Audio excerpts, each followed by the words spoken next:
to re-add my background here. There we go.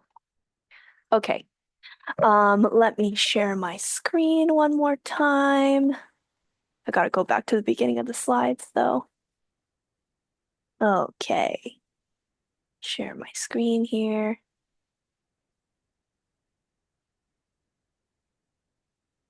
Chris, can you see that? Yes, I can. Wonderful. Great.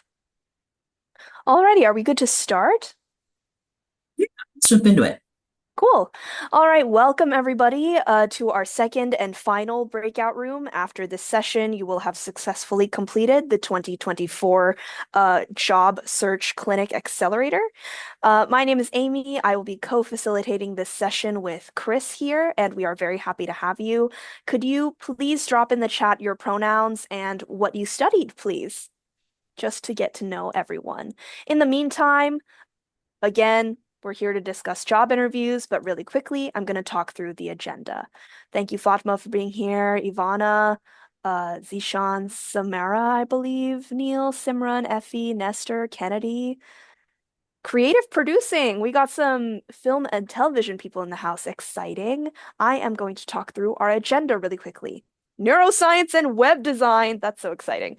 Um, we are meeting and greeting currently. After this, we're going to do a little bit of an inventory, and then we're going to jump right in talking about different kinds of job interviews and different types of questions. We're going to close out with pro tips and how to stand out and a little bit of resource sharing before we transition out to wrap up this event. Thank you so much for being here. Chris, would you like to introduce yourself? Yeah, I would love to. Well, hey everybody. My name is Chris Romero. I am the Tech and Data Career Advisor here at DePaul. A little bit about me before moving forward and jumping into it. I'm actually originally from California, so if anyone else is out of state, hey, throw it in the chat. But originally from LA, but my career really started up in the Bay Area. I received my MS degree in IO psychology. And then shortly after, I began working for Bay Area tech SaaS startups, hiring for entry-level engineering roles. Over time, though, as my career grew, I took on more corporate functions. So really strong foundation in the recruitment process and hiring. Um, and now I'm here in Chicago. I absolutely love the city and excited to be here with you all. Totally. And just a follow-up question, Chris, why do you think having this session specifically focused on interviewing is so important? Yeah, no, that's a great question. And honestly, I do have to say, interviewing is one of the most important skills that we can develop because there is such a nuance to it. Every organization is going to be different. But what we can control, right, is how we prep, right? We can prep and prep and prep, and really understand how to put our best foot forward. First impressions are so important, especially in such a highly saturated job market. We really don't want to give the employer any excuse not to love us. So, really putting in that prep work ahead of time is really going to set us up for success in the long run, I'd say. Totally. And hi, my name is Amy. I use she, her pronouns. I am your second co-facilitator for this brief 45-minute session. I am also alongside Chris, one of the full-time career coaches here at the Career Center. I'm also a double demon. Um, I got my undergrad and my graduate degree here at DePaul, and I'm very happy to be serving as a career coach centered around media, arts, and entertainment. So, Fatma, I've met with you already. I'm very happy to see some journalism people in the house. We have Ivana, who is industrial design. We've got some creative producers, economics here. Very happy to meet you all and to get this session started.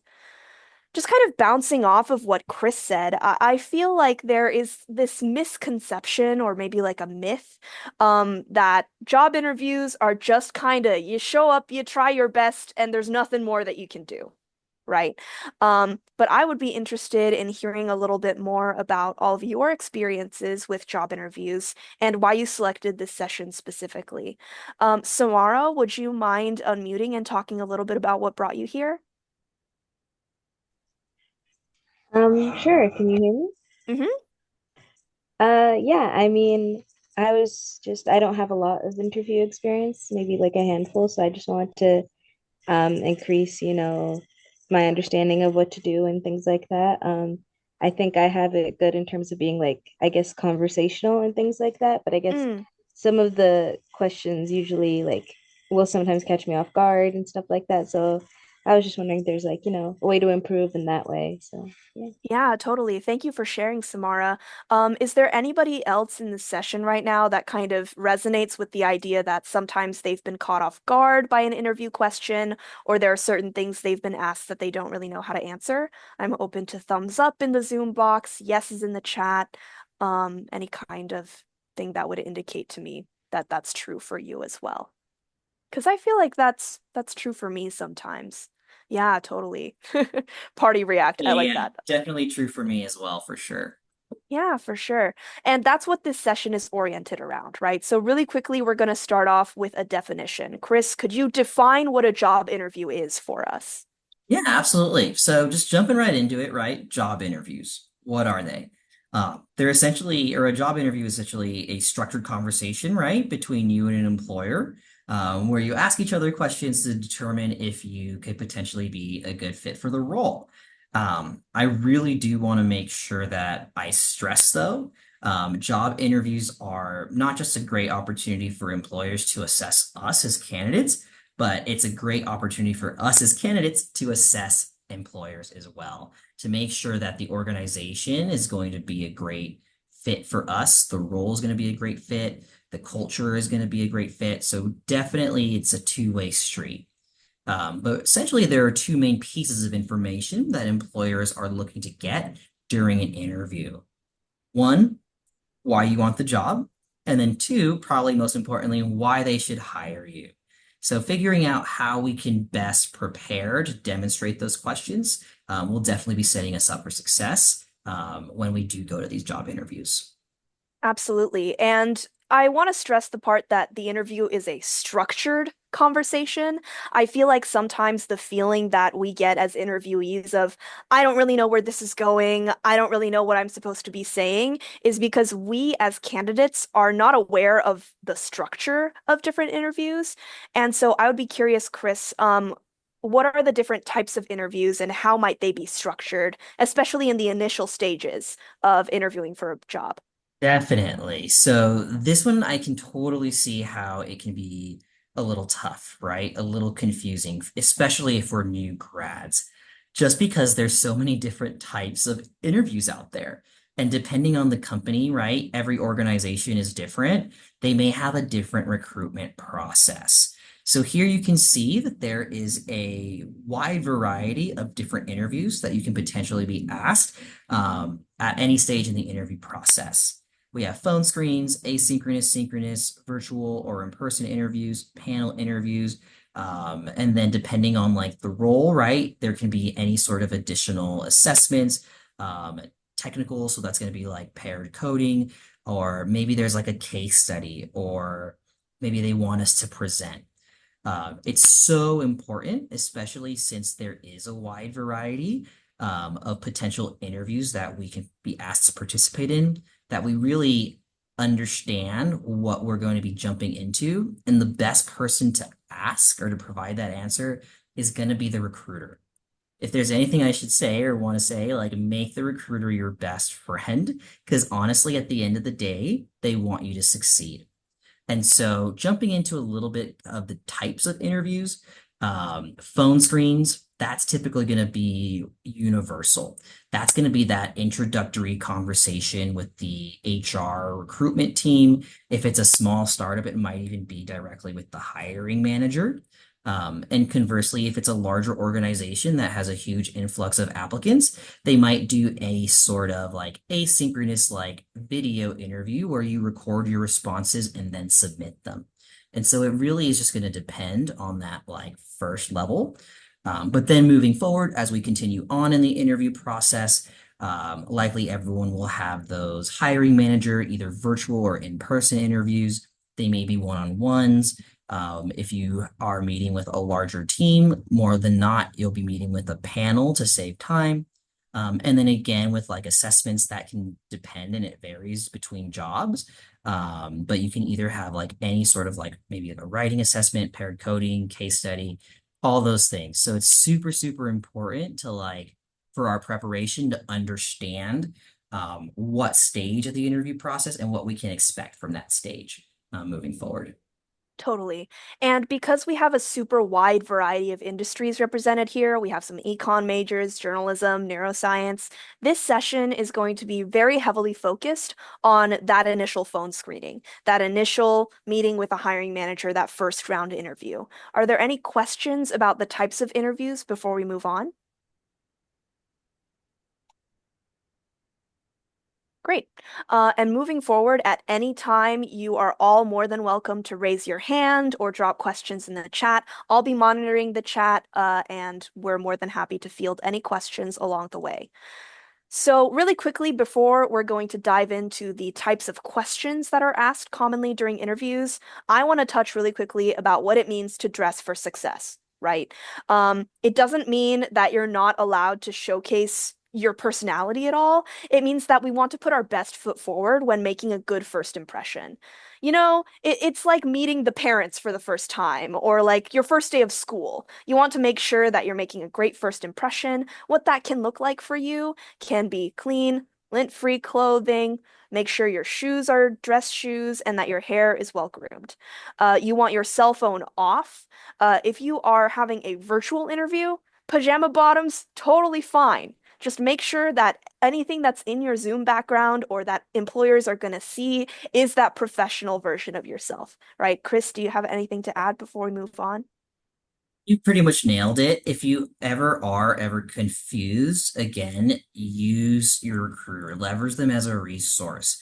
Definitely, it's okay to ask, what is the business attire for the interview process? And they can give you some ideas to go from there. I'm a bit more old school. I would definitely say, like, at minimum, like business casual. It never hurts to like dress up. But again, the idea is we want to make sure we're putting our best foot forward, particularly for that, making that first impression. Absolutely. And now that we've covered our basics, we are going to jump right into the kinds of interview questions. So, I don't know if y'all know this, but every single phone screening and first round job interview has three different kinds of questions that they're going to ask you. If you learn how to answer these three different kinds of questions, you're basically guaranteed to move on to whatever the next round may be, right? So, the question kinds are you and your qualifications, behavioral questions, and scenario questions. We're going to spend the bulk of the time of our session today breaking these down and giving you all the opportunity to practice and workshop answering these kinds of questions. So, let's dive in. The first kind of question is you and your qualifications. The goal is this is usually one of the first things you're going to be asked, right? Tell me about yourself, what interests you about this position. Um, the key to answering qualification questions in a way that makes a good impression is to make a claim about yourself and then provide evidence. You want to limit your answer to a minute max. Chris, what are some common mistakes that people make when answering questions like these? Yeah. So, as a recruiter, I have asked a lot of these questions a lot of the time. And honestly, especially with this one, the you and your qualifications, you're going to be asked this at every single point in the interview process. Every person that you meet is going to want you to tell them about yourself. One of the biggest mistakes that I would have to say that candidates use or make whenever answering these questions is they're not providing any evidence. Maybe they're making a claim and they're telling me something about themselves, but they're not providing any facts to like back it up. So for example, for me, I know I mentioned earlier that I received my master's degree in IO psychology, right?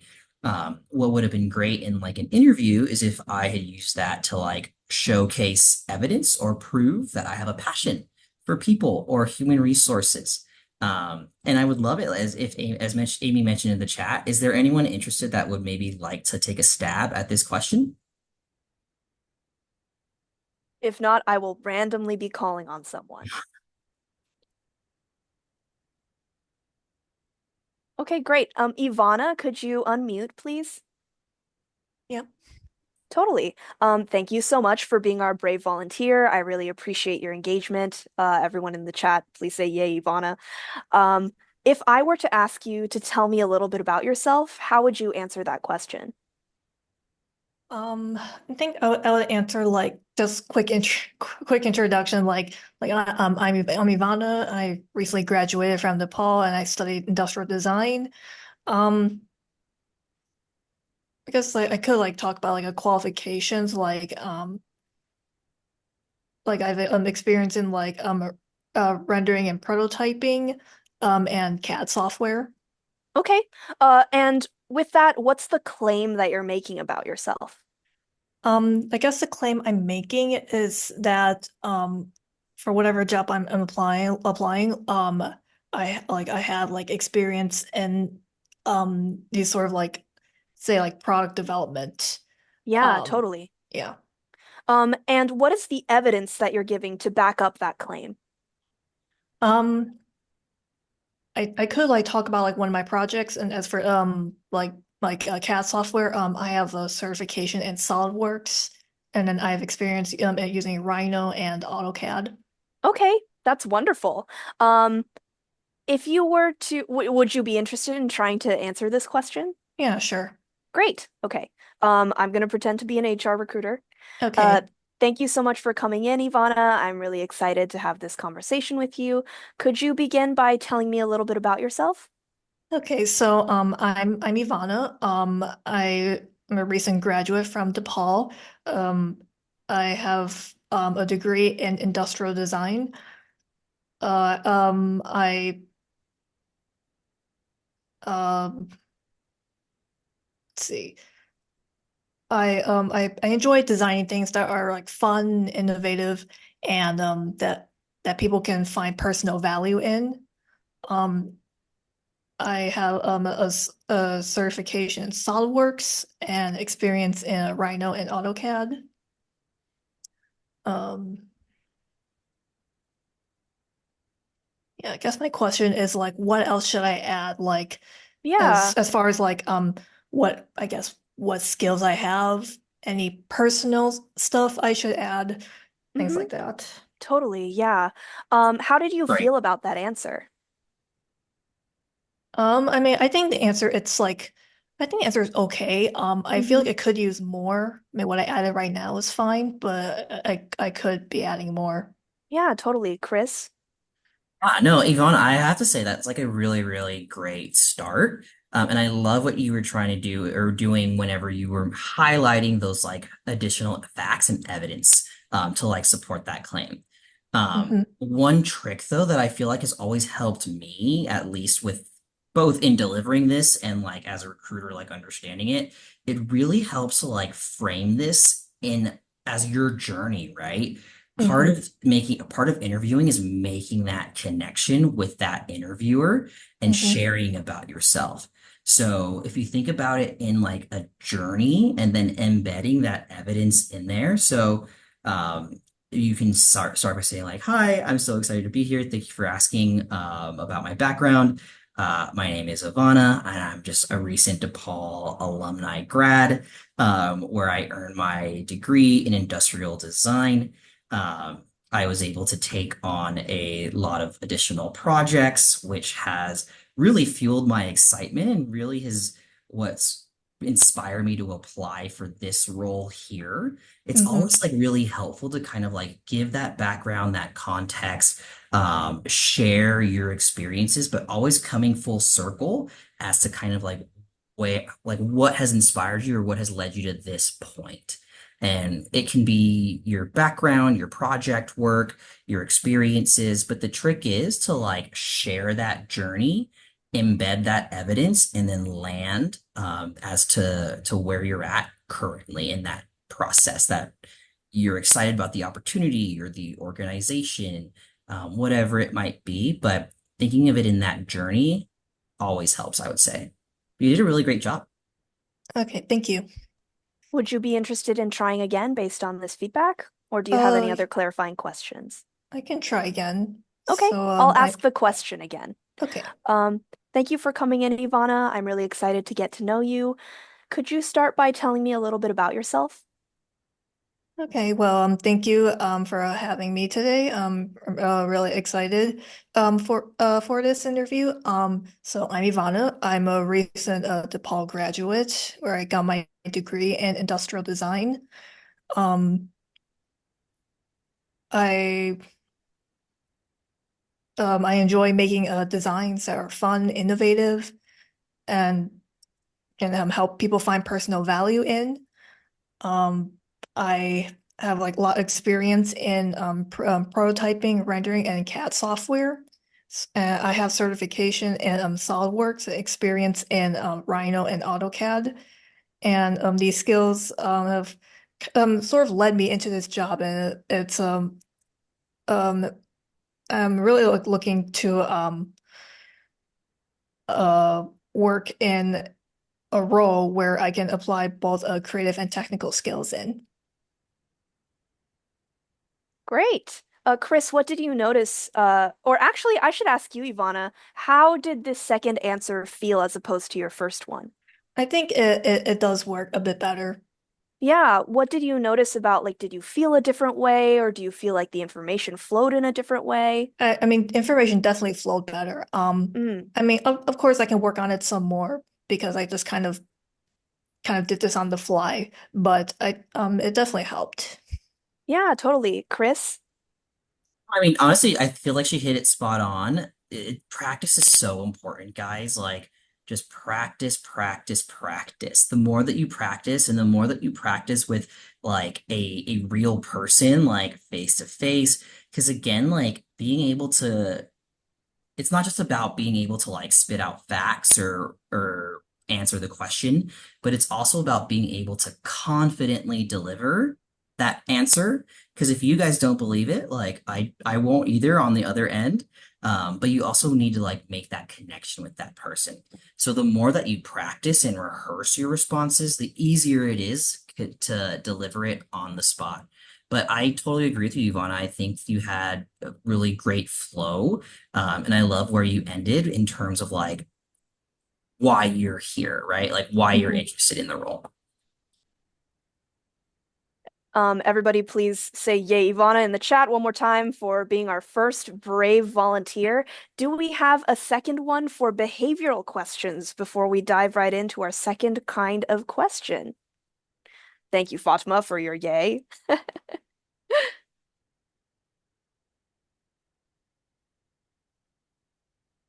Yay! I love Um, it. yes, Carla, would you be interested in being our second brave volunteer?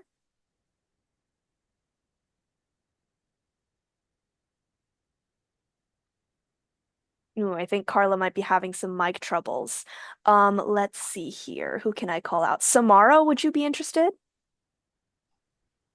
Sure. Okay.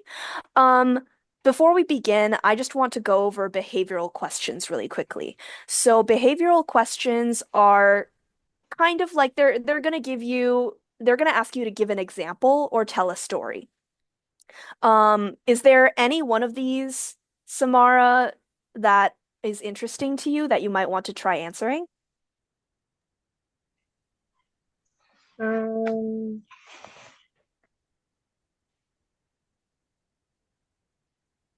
Which one of these is the scariest to you? to I guess maybe the second one. Okay. Tell us about a time when you had to change your approach to a project or how you dealt with failure, that one. Yeah, I think those questions in general are tough. Like the ones that ask, "What's your weakness?" or "How have you failed?" Mm, They're very like I think hard in general because it's like you want to talk about things in a way that doesn't make you seem like a bad yeah. candidate. Yeah, So yeah. for sure. Just really quickly, I mean, have you ever experienced a time when something didn't go the way that you planned it? Yeah, I think so. I think that happens a lot in like in like Yeah, big for things. sure. Do you have an example of one that you could just tell us about? You're not Sure. answering the question right now. I'm just Oh, gathering data. okay, sure. Yeah, so I guess a recent example would be I was the head art and design editor for 14 East at DePaul. And Mm-hmm. so I was the head of the making the anthology, organizing all the illustrators and things like that. Mm-hmm. And basically, a lot of things were backlogged because we didn't have as many illustrators on the team this time, which are people who helped me make the anthology. And Mm. basically, we were in a rush because of other big things that happened that year that we Mm-hmm. wanted to focus on in terms of like the resources and the journalism of the team.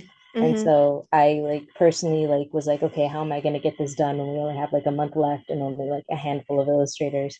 Mm. Um, so I just tried to get all my organizational resources together, being like, hey, people sign up. I would send like daily messages and things like that. Try to Mm-hmm. communicate with people one to one in messages, being like, let me know if you have any hangups or Mm-hmm. let me know what you can do. And it worked out, basically. Yeah.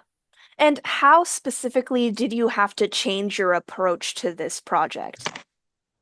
I think I had a part in the anthology last year as well. I wasn't like the head art editor person, but Mm-hmm. I was like one of the main illustrators, and Mm-hmm. I was also abroad at the time, and so my Mm. role was very it was much more relaxed and things Mm-hmm. like that. Mm-hmm. Um, but once I was in person and things like that, things really sped up, and the timeline was Mm. really fast, and so I was like the way I had to adapt was basically I had to like make like okay like a schedule basically for the weeks going on like okay we want this done by this and we want this Mm-hmm. done by this and I had to like I guess, reach out to my resources even outside of the team, being like, hey, I know you're interested in art and design. Do you want to Mm-hmm. like help us work on this? And I had to like, be like, I had to make tutorials, like very specific tutorials and things like that on Mm. how to do certain design things that people might not have known how to do because we were using Mm-hmm. InDesign and Mm-hmm. things like that. And I had to like basically always be on my Slack or always be available in case someone had a question like, I don't know how to do this typography or I like am stuck on this organization. So Mm. that's kind of how things like shifted and stuff like that. Yeah, for sure. Yeah. Thank you so much for sharing. With all of that in mind, there are a couple of pro tips on how to answer a question like this effectively. The first is how you take off the plane, right? How you start answering this question. And it's by rephrasing the question itself into a sentence starter. So, for example, for tell us about a time you had to change your approach to a project or how you dealt with failure, a sentence starter might be an example of a time I had to change my approach to a project was, or an example of when I had to work through failure was, right? So you take that question, you rephrase it as a sentence starter. It helps you to start off effectively. Then, Samara, really, just like you said, you're going to tell a story and give specific examples, right? And those examples are going to focus on the action you took and how you specifically worked to improve the overall situation. You want to keep it relatively brief, and you want to end on like a positive note, right? What you learned, why, you're glad that this experience happened, even if it was hard. Does that make sense? That makes sense. Cool. Would you be interested in giving it a shot? Sure, yeah. Great. Okay, Okay. so I'll ask the question. I'll pretend to be an HR recruiter, and then we'll just give it a try. Okay? mm, Great. Thank you so much for coming in, Samara. I am looking forward to continuing our conversation. Could you tell us about a time you had to change your approach to a project or how you dealt with failure? yeah, certainly. A time I had to change my approach to a project was around uh last year, December-ish to the beginning of this year. I was recently promoted to the head art and design editor at my the organization 14 East, which is like a journalism organization at DePaul. I was very excited for the role. There were some issues that eventually came up since I am the head of the anthology. So that's like the compilation of like the main stories of the year with illustrations and all these like fun graphics, things like that. We're really well known for our anthology. We help our get our like stories out there. And so I felt a lot of pressure being like the head person in charge of that, as well as the fact that the timeline became very small compared to previous years because we had smaller staff and there was a lot going on in the news cycle. So we were prioritizing other events and things like that. And before we knew it, we only had maybe a month and a half to really get the anthology out there. And so I decided to, organize myself. And I basically started by creating a tutorial on how to design the anthology for all the illustrators that I could find on the team that seemed interested and active in the team. And I created kind of an Excel sheet where I could tell people, hey, here's like all the pages, all the work we need done. Please sign up. And if you can sign up for multiple pieces since we are short staffed, but don't go over your limits. I remember to be like as empathetic as I could with people because since it was the end of the year, we were getting close to like finals or like preparations for graduation and things like that. And so, yeah, I basically kept my eye on Slack, which is the thing we used to communicate as often as I could to if people had questions or were struggling, I told them to always like reach out to me, whether it be about the anthology or if they wanted to reduce their workload or if they felt like they could handle more. I wanted to be open about that. And so we ended up being able to produce the anthology. It came out a little later in the summer, which is not how we expected to come out usually, but I was really proud of everyone's work. They definitely like did the most they could. And I remembered that after the project to tell everyone thank you and to tell them that, they did a good job. And I, ended up being proud of everything we were able to accomplish. And so I hope that in the future I can take the unexpected and turn it around more. Chris, how do you feel about Samara's answer? Actually, first, Samara, how do you feel about that answer? Honestly, I think I rambled a little bit because that's what I tend to Mm, do when I'm a little nervous. And so yeah. I feel like I talked maybe too fast and too much, but I feel like I did tell a story in a way. So I think that part might have been good. Totally. Chris?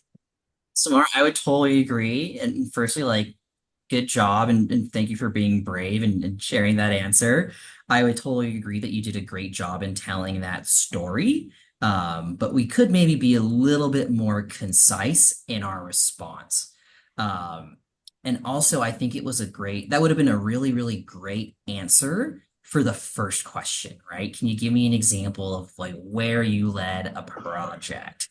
So I think that would have been a fantastic one for the first one. So it's always important to keep in mind what we're answering, right? Like, what is the specific goal of our response? It's helpful sometimes when it comes to like our prep to go onto like the company's website, look at like their company values, and think of specific experiences that you can utilize to demonstrate that you have exemplified those values. And so when it comes back to the question, tell me about a time when you had to change your approach. Um, I would have loved to have heard a little bit more about what the specific problem was, right? So maybe we had like a shortened timeline. Like, what did we do specifically to change our approach to either meet the goal or achieve like customer satisfaction or whatever it might be. But as a recruiter, like I would have loved to have heard a little bit more about like the problem and then how you specifically either turn things around or what you did on your end to execute the problem successfully. Um, and just really quickly, because I know we want to make sure that we're moving forward. But it's always a great approach to like maybe highlight, and I know it's always tough when it's like a weakness question, but we always want to end it on a high note. So like maybe there is that issue. I would love for you to like tell me what that issue is, and then what steps you specifically took in order to achieve like that desired outcome and it's a positive outcome too, right? But honestly, I think you did a really great job. But I think maybe just like preparing and rehearsing a little bit more to make it a little bit more concise, and you would have just knocked it out of the park. hmm Samara, thank you so much for sharing. We are going to move on in the interest of time, but if you would like personalized feedback or to continue to workshop this, you're more than welcome to follow up in a one-on-one appointment. Um, Another thing I want to touch on is this failure question, like this genre of question is really hard because it asks for a level of vulnerability, right? When we're preparing for interviews, I feel like we're told over and over again, make sure that you're only talking about your good side. Make sure that you're making a really great first impression. Then this question comes along that asks us to be very vulnerable about a time when we fell short of something. But I think reflecting back on Chris's point earlier, that's how we learn, that's how we grow. And hiring managers don't want someone who's never failed before. They want someone who is resilient, who has that life experience and can grow from that and be a part of something, even if it's not perfect 100% of the time. Great point, Amy, especially when we're early on in our career and we don't necessarily have like those technical experiences or professional experiences that align with the role. Companies and hiring managers are definitely looking for those softer characteristics, right? Like our soft skills. So do we have grit? Do we have like a growth mindset? Are we able to like learn in an environment and apply it to the future? Is super important, I would say, especially early on in our careers. Yeah. And honestly, if you're struggling for a way to answer this question, I think something that's good to think about is how did your life change when COVID started? How did you have to change your approach to the way that you lived your daily life? How did you change, like, did the way that you attend school change? Did the way that you work changed? Did the way that you approach different social gatherings change, right? In the context of work specifically, I think that's a great place to start if you're struggling for a way to answer that kind of question. Finally, Chris, would you like to talk us through scenario questions? Definitely. So scenario questions are, I would say, at least like my least favorite because they can be a little tricky, right? Sometimes we can maybe feel a little like they're out to get us with these scenario questions, but it helps to think of it in terms of like it's a hypothetical essentially. So it's like a what would you do kind of question, or how would you handle this hypothetically? Here off to the side, we have a bunch of possible questions. Feel free to take a look at those. But the idea behind these questions, right, is they're essentially trying to figure out how we think and how we synthesize information and how we respond to it in terms of like action, right, from the employer side. And so when responding, it's helpful to kind of rephrase that question as a sentence and then describing what steps you took or the outcome, and then what steps you would take to achieve that. Um, does anyone want to take a stab at it or at one of the questions that we have listed off to the side? You know how this works. If y'all don't volunteer, I'm just gonna pick one of you. Okay. Nestor, could you unmute, please? Yes, hello. Yeah. Which one of these three questions scares you the most? Um, I guess it would be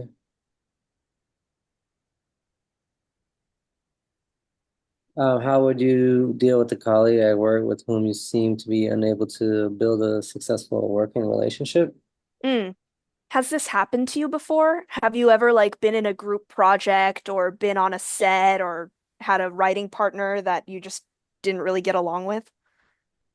Yeah, at a previous job, um, but I would try just to do my best just to focus on my work. Mm-hmm. Yeah, totally. So you're right. This question is challenging. There's a couple of ways to talk about and frame your answer to have a successful kind of experience. The first is to rephrase the question as a sentence starter. So if you were to rephrase this question here as a sentence starter, what do you think it would be? Um, like you're saying like the same question but reworded. Hmm. Yeah. Um, So I guess I would say, has there been a time when, you may have had conflict working with, a colleague or another employee in your Yeah, previous totally. job or role? Yeah. Yeah, that's a way to rephrase the question itself. What I mean is when you're answering the question, you want to take components of the question and put it into your answer. So that might sound something like, yeah, an example of how I would deal with a colleague at work with whom I was unable to build a successful working relationship is. Okay. Does that make sense? Yeah. Yeah, for sure. Okay. The second tip is to start with describing your desired outcome first. So, what's the desired outcome here, do you think? The desired outcome is just like how you handled the situation, and was it, something that was not going to be distracting to Hmm. your work or to the other person, or just not cause any conflict, or how to resolve the problem, I guess. Yeah, totally. I mean, the ideal is that this would never happen, right? The ideal is that you would get along with everyone at work and everything would be fine. But in this situation, you're correct in that the ideal is everyone is able to get their job done without there being any major blow up fights, right? Right.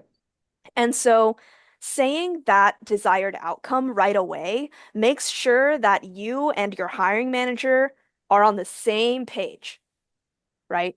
And then that way, whatever you say after that is just building on that initial, I get what you're trying to say. This is the ideal. This is what I would want. Does that make sense? Yeah. Okay. Would you like to take a stab at answering this question? Sure. Okay. I'll pretend to be a hiring manager, and you'll just be yourself.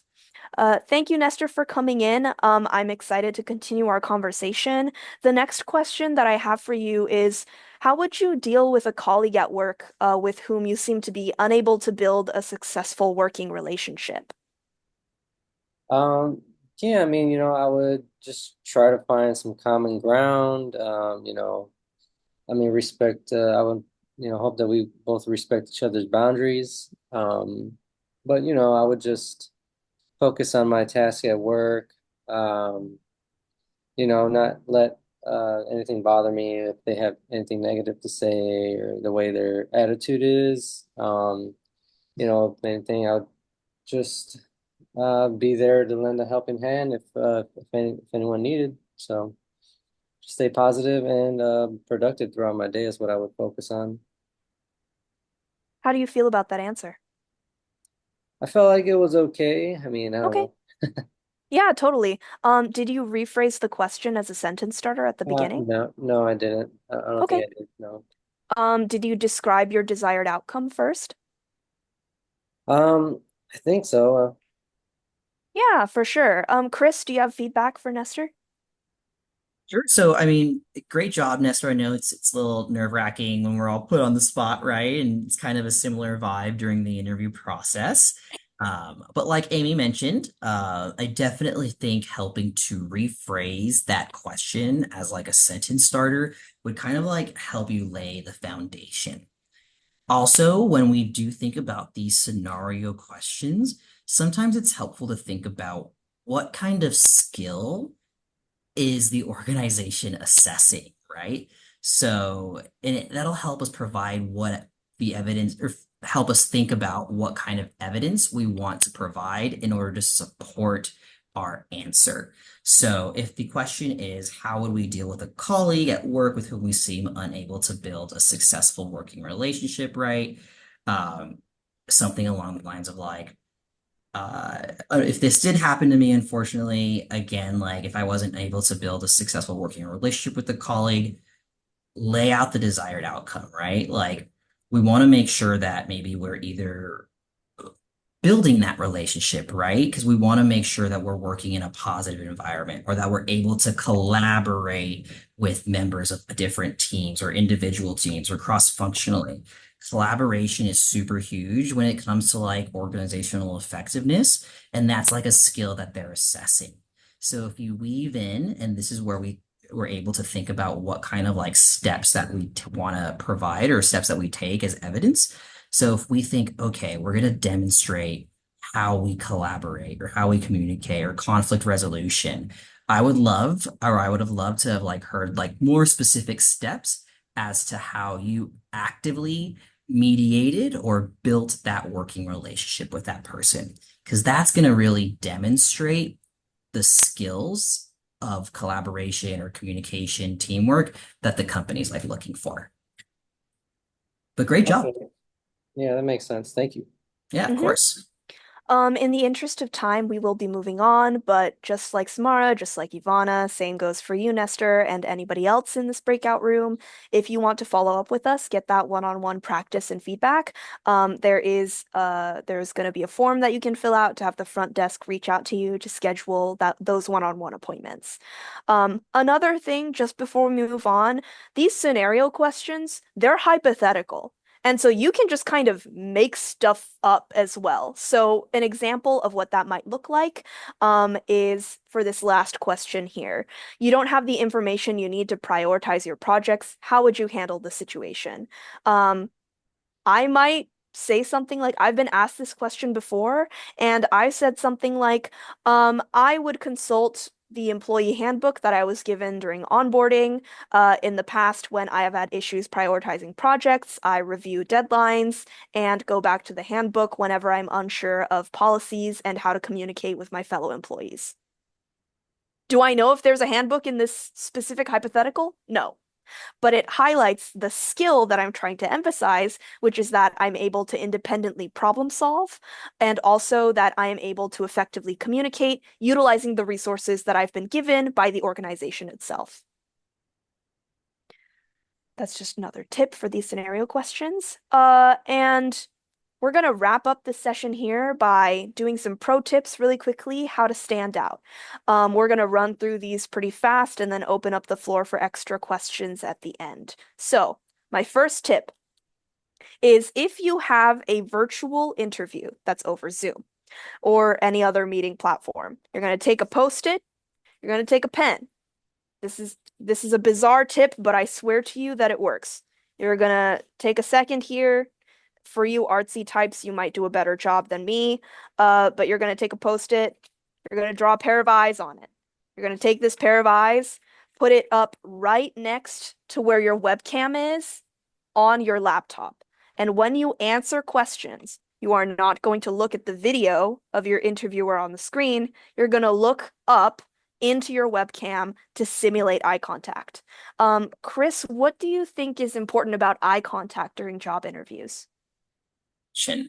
It's so important to be able to build that connection with the interviewer. And it's honestly, it's even harder virtually, right? Because we're not in person. But establishing that connection, showing that you're engaged, honestly, it goes a lot further than you would think. So definitely make sure to portray how excited and engaged you are throughout the interview process, especially during virtual interviews. Totally. Would you like to talk about the second pro tip? Yeah. So really quickly, guys, this kind of builds off of what I've been preaching essentially this whole time is just preparation, preparation, preparation. In addition to that, kind of those skills that I was mentioning, grit, we're prepared, right? Those things, those skills that employers are really looking for, especially with new grads and entry-level positions boils down to how much effort we're putting in. And one of the best ways that we can do that is by researching our interviewers. Not only does it help us prepare for the interview, but it also allows us to develop good questions for the interviews, really engage and connect with them, showing them that we have done our homework essentially, and that we are really committed to this process. And finally, doing good research all leads into this end pro tip, which I would argue is one of the most important, and it's asking good questions. Like Chris was saying at the very beginning of this session, a job interview, yes, is so that the hiring manager or this organization can gauge whether you're a good fit, but it's also an opportunity for you to gauge for yourself whether you feel like you would fit in well at this organization. Chris, what do you have anything to add about this? No, I mean, I think you hit that spot on. But again, kind of like how I was mentioning, asking good questions is so important in terms of being able to demonstrate your commitment to the process, your interest in the organization, your ability to do research, right? And it shows that like you're engaged, right? It's another really great way to like establish that connection and stand out to potential employers, which is so crucial, especially like in today's situation where the market is really saturated with a lot of talent. Asking good questions and being able to show employers that that you've done your homework, you've done your research. It could be the thing that sets you apart from the other candidate that you're going head to head for, where you have the same skill set. They might just go with you just because you have asked really engaged questions. And that's the thing that I think a lot of employers value, again, early on in our careers. Yeah, totally. And I just want to really stress this point because I remember, Chris, when we were putting this kind of workshop together, you were talking to me about, when you were working as a technical recruiter, that's something that you would pay attention to with your candidates, right? Oh, absolutely. It really shows that they are interested and that they're engaged. And as a recruiter, that's absolutely something that I'm looking for. I'm looking for someone that's excited, that has, again, done their homework, that is researching the company, because those are going to be the people at the end that are going to be good fits for the role or going to be super excited to join the team. So it's really important to like ask those questions. And if we have time, I would say like, for example, like maybe we're asking, tell me about the company culture. Like everyone asks that question. I feel like that's a standard one. And it's important to kind of get that feedback, right? Because we want to make sure it's a good culture fit for us as well.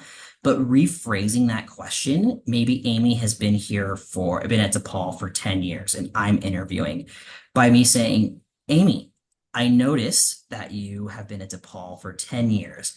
Tell me about your experience. How has that been for you, and what has the culture been like at DePaul? Not only does that show that I am interested in Amy's background and expertise as a person, so I'm establishing that connection, but I am showing that I've done my research and I'm getting the information that I'm looking for, right? What's the company culture like? Totally. And also, that's another great way that your research dovetails to inform the questions that you ask at the end of your interview. The more specific they are, the more person-centric they are, the more likely you're actually going to learn something interesting about the company, as opposed to a kind of broad strokes overview of, oh, yeah, we have a super collaborative culture. Like, what does that really mean? Finally, the pro tip that I push for the most is to get interview practice. We have lots of different ways to get interview practice. The first is to do basically what we've been doing today. Sit down with one of us, one of our advising staff, sit down with a friend, sit down with, a trusted colleague and work through answers to these basic questions. Another way is to utilize asynchronous tools like Big Interview, which combines training and practice to improve your confidence and also your interview technique. I would recommend Big Interview specifically for virtual interviewing and asynchronous interviewing because they have this, I guess it's a feature where you can take a video of yourself answering different questions and then watch that video back. It's a harrowing experience, but it actually does help a lot. Finally, we have our career library. Chris, could you talk a little bit about the resources that you reference the most during your advising from the career library? Really quickly, when it comes to the career library, I would definitely have to say a lot of value. I mean, they all have a lot of value, but particularly when it comes to like building our toolkit, resume, cover letter, creating that resume is so important just because oftentimes we're just being judged on those materials alone. But there's also a wealth of knowledge when it comes to like networking, interviewing, uh, delivering your elevator pitch. So definitely don't limit yourself to one specific area. Totally. There are lots of ways to connect with us. You're going to get post-event communication that has recordings to all of the different breakout sessions, even the ones that you didn't get to attend today, you can watch virtually. Like I said, you're also going to get a link to book an appointment to follow up with us. And yeah, this is basically the end of our session. Do you have any closing words for everyone, Chris? Um, practice, practice, practice. Preparation is key. And then in closing, if anyone does want to connect with me specifically within the tech and data sphere, you can work on resumes, interviewing. We can go over any of these questions. Definitely feel free to utilize me or Zishan, my assistant career coach, as resources. Completely and utterly fantastic. Thank you so much for attending this Career Accelerator. I'm very proud of you all for completing this very long event, and I hope you have a wonderful rest of your day. Bye, everyone. Thank you. Bye. Thanks, Ivana. Yeah. Bye.